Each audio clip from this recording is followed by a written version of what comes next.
When I said, when Jan van Riebeeck landed in the Western Cape, our problems began, is a historic fact.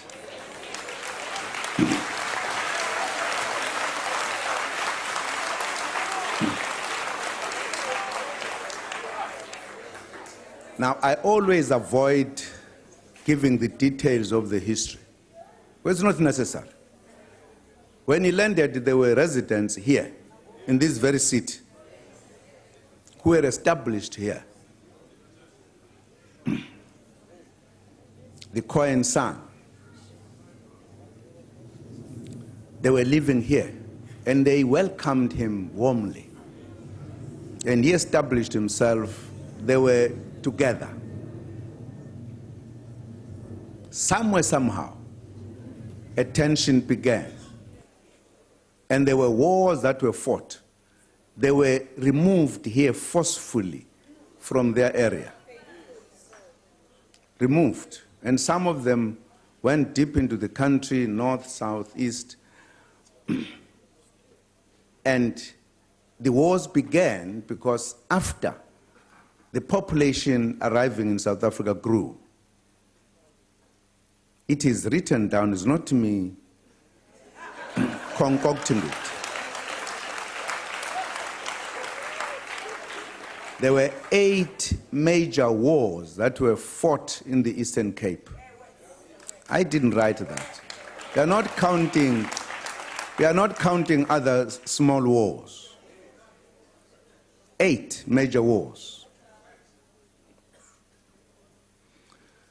There was a great trek from here when there was a quarrel between the Afrikaners and the British. As a history of this country, there was an establishment of 4 republics, 2 belonging to the British, 2 belonging to the Afrikaners. When all of this was done, the blacks were not consulted, even the establishment of the republics.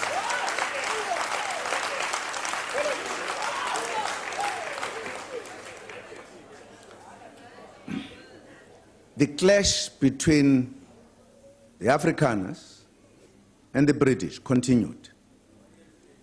There is no part of the country that there were no clashes. With the British, with the Afrikaners. Some are big and known, some are not known. The Zulus fought the British, and the major one was at Isandlwana.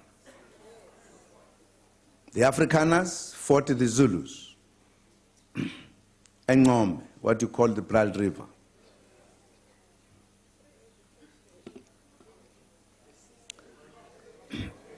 And the British, the Afrikaners discovered, as they call it, the discovery, they actually came across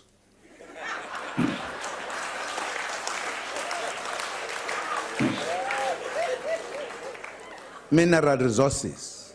And the British heard this, and they vowed to defeat the Afrikaners. And there was an Anglo-Boer war.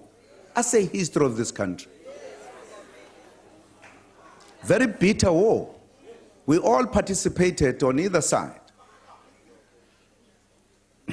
Only now, when we are correcting history, we are calling it a South African war because we all died in that war. At the end of that war, the English-speaking and the Afrikaners met to negotiate and agreed the 4 republics should be combined and took very important decisions. Where will the parliament be as part of compromises? It will be in Cape Town. Where will the administrative city, Pretoria? Where will be the judiciary? Orange Free State in Bloemfontein. And one of the decisions, when these 2 met, was that you will have, therefore, a union of South Africa the government, who should be elected at all times. But the black people would not participate in that process.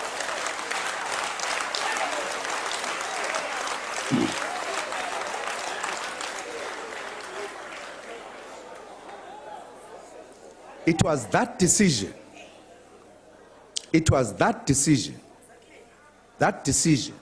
that made the black people to make a call to meet in Mangaung in Bloemfontein to discuss what we called the national calamity, that the indigenous people are not to be part of governing this country. Very bad decision on an important decision of uniting the four republics. It was that time that we said we are going to fight to liberate ourselves, to be part of government, to participate. You must know, because this country was still under British colonialism fully. There were delegations that went to England to raise the matters. We did not want to fight. We wanted to be part of the process to govern this country.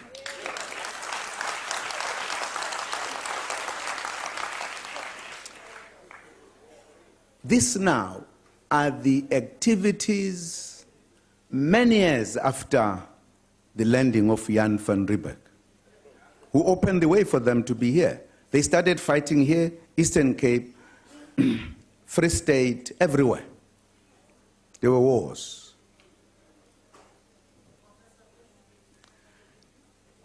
And again, after many years, we said, but what type of a country do we want? Because we must be clear, if we say we want a non-racial South Africa, what are we talking about? That's why the meeting in 1955, wherein everyone in this South Africa, including government, was invited to say what type of a country do we want. And that's why the Freedom Charter is important, because that's when we molded this country we have today, a democratic, prosperous country.